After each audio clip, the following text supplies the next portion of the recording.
Revision main. இப்போ 100 மார்க்குன்னு வச்சுக்கோங்க. இதை 3 பார்ட்டாக பிரிச்சுக்கங்க. Segregate into 3 parts. Okay.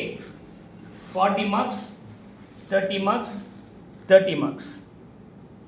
இது சும்மா அறகுறையாக படித்த சாப்டர், பெஸ்ட்டாக கவர் பண்ண சாப்டர் தெரியும். ஆனால் கொஞ்சம் கொஞ்சம் கன்ஃபியூஷன்ஸ் வர வாய்ப்பு இருக்கிறது. இது பெஸ்ட்டாக படித்த சாப்டர்.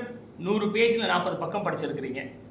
நல்லா படிச்சிருக்கிறேன், ஆனாலும் ட்விஸ்ட் ஆகும். சில சமயம் கொஷின் வந்து ட்ரிக்கியாக கேட்க வாய்ப்புகள், கொஞ்சம் டவுட் வரும். அது வந்து 30 மார்க்ஸ். அண்டு தெரிஞ்சிருக்கணும், அட்லீஸ்ட் தெரியாமல் போகக்கூடாது அப்படிங்கிறது பேலன்ஸ் ஆகும்போது எல்லாமே தெரிஞ்சிருக்கணும். பெஸ்ட்டு மாட் நல்லா தெரியும், இருந்தாலும் ட்ரிக்கி அண்ட் அறகுறையாக தெரியும்.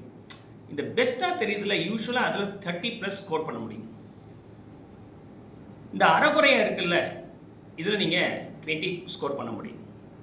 இந்த ஏதோ தெரிஞ்சிருக்குல்ல, இதில் ஏதோ ஒரு ப்ராப்ளி ஒரு 5லேருந்து 15 ஸ்கோர் பண்ண முடியும். லக்காக இருந்தால் 15, இல்லைனா ஒஸ்ட்டாக இருந்தால் 5. ஏன்னா தெரியும் இல்லையா, தெரியாமல் போகக்கூடாது. தெரிஞ்சிருக்கு அப்படின்னு சொன்னாக்கா ஏதோ 4 லைன் எழுதி வச்சுருந்தீங்கன்னா அதுக்கு ரெலவெண்ட்டாக தெரிஞ்சிருந்தால் யூ கேன் ஸ்கோர் 5 மார்க்ஸ். ஒரு 2 மார்க்காவது போடுவோம், இல்லை 1 மார்க்காவது போடுவோம்.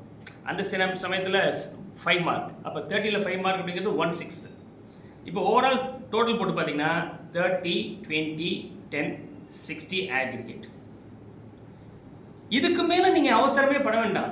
இந்த சாப்டர் ஃபுல்லாகவே எனக்கு தெரியல சார், ஒரே ஒரு 4 மார்க் 5 மார்க் தான் தெரியும். ஹாப்பி, ஏன்னா நான் அவ்வளோதான் எதிர்பார்த்தேன். அந்த சாப்டர் நான் அவ்வளோதான் எதிர்பார்த்தேன். அப்போ நீங்கள் உங்களையே ஸ்ட்ரெயின் பண்ணாமல் எக்ஸாம் போடுறதுக்கான ஸ்ட்ராட்டஜி தான் இது. இல்லைன்னா தேவையில்லாமல் உங்களை ஸ்ட்ரெயின் பண்ணிக்கிறீங்க. ஐயோ அந்த சாப்டர் இல்லையே, இந்த சாப்டர் படிக்கலையே, அதெல்லாம் தேவையில்லை.